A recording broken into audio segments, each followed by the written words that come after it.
Hi, how are you? நான் தான் top up காலேஜ்லேருந்து சிவானி பேசுகிறேன்.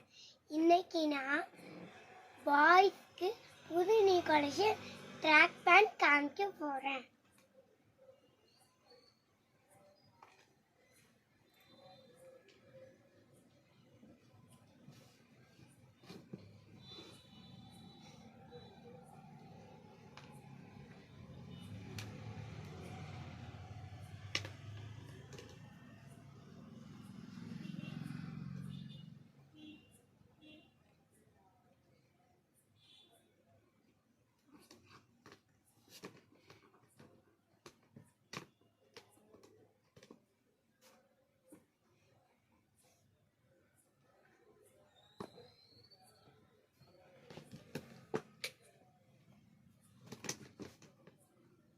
இந்த வீடியோ உங்களுக்கு பிடிச்சிருந்தா லைக் பண்ணுங்க, சப்ஸ்கிரைப் பண்ணுங்க.